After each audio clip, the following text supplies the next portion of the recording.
Breaking tonight, Donald Trump has just wrapped up a speech that had been billed as a, quote, major national security address aboard the USS Iowa. It wound up being about 10 minutes long. Hundreds of supporters were on the battleship to listen, while groups of protesters were picketing outside the event. Mr. Trump spent part of the time talking about the president's deal with Iran and promised the crowd that he would do a better job on veterans issues, especially when it comes to health care.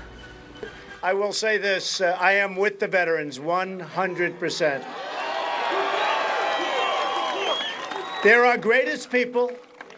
They're being treated terribly. Not only the number of deaths, which are obviously that's tantamount, that's what's going on is incredible. But as of 2 weeks ago on Wednesday, the vets had the longest wait in the history of the Veterans Administration. You go in and see a doctor, you wait for days, and it's not going to happen. Not going to happen. If I win, believe me, it's not going to happen. Joining us now, Brit Hume, our Fox News senior political analyst. Brit, good to see you. So this was an interesting event because Trump had earlier said that he didn't want to lay out his military strategy because, quote, you don't want to let people know what you're going to do with respect to certain things that happen.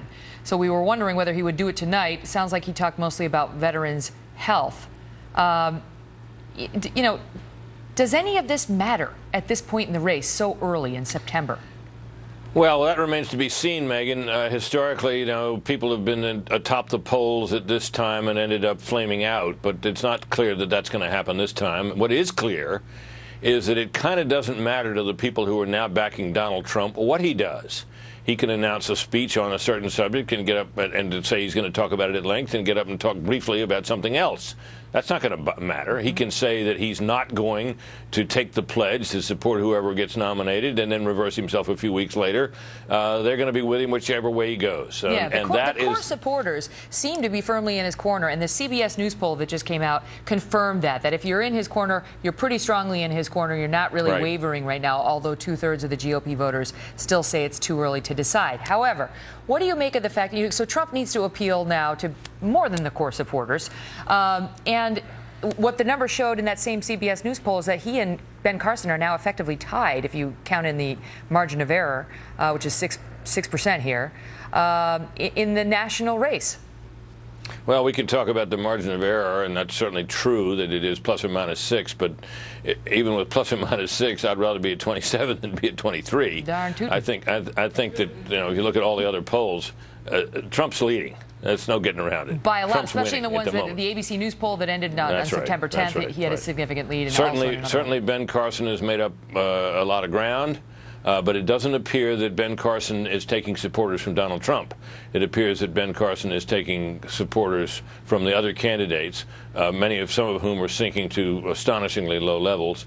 And they are all, I think, wondering what can be done to change the drift of this election. Well, you hear Rand Paul talking about he's going to come out swinging. Well, he tried it. Remember, he did that the last time.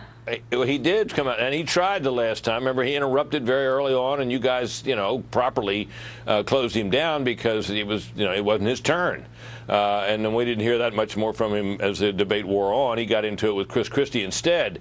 He may try again, and maybe it'll work. But the truth of the matter is, Megan, is that the people who are trying to get a handle on this guy and figure out how to bring him down or take him down a peg at least don't know what to do. I mean, they're trying various things. You see the Club for Growth, whom you're going to speak with later, they got an ad out. Maybe that'll make a difference.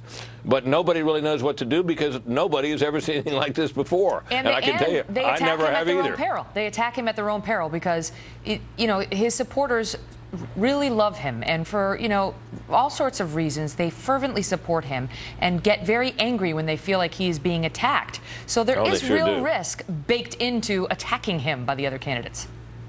Well, there is, and it's a sort of an axiom of politics in a multi-candidate race that you have to be careful if you attack another candidate. While you may do that candidate some harm, you may not yourself look very good doing it, and the benefit of it may go to some other candidate. So that's always a risk. So given that tomorrow, who could really stand out? Whose big opportunity is this? Well, I think it's another way to look at it, if you don't mind, Megan, is Sure. that who really needs to stand out. And I would say at this point it's pretty clear that Scott Walker, who has had a precipitous drop in the polling down to where he's fallen almost out of sight, he needs to find a way to rally himself and to win back some of the following that he had not so many weeks ago.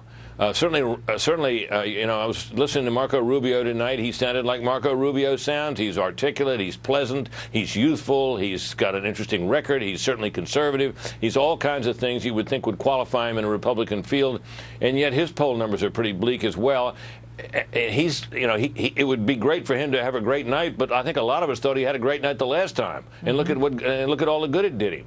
So nobody knows what the formula is here, except for the moment at least, Donald Trump, who's goes around blustering and bragging and claiming how great it's all going to be, and never really quite explaining how he's going to do all these things. And for some reason, Republican voters who are said to be angry and tired of politicians are buying his promises. Who knew? It's going to be exciting to watch. Brit, great to see you. I would think so. Thank you, Megan. Coming up, 2 stories of faith with 2 incredibly different outcomes. We'll introduce you to the woman who credits her faith with literally saving her life after being kidnapped. And we'll bring you an update on the woman whose faith landed her behind bars. But next, Donald Trump fires back after a conservative group with very deep pockets mounts a big challenge to the Republican frontrunner in Iowa. Trump supports eminent domain abuse because he can make millions while we lose our property rights.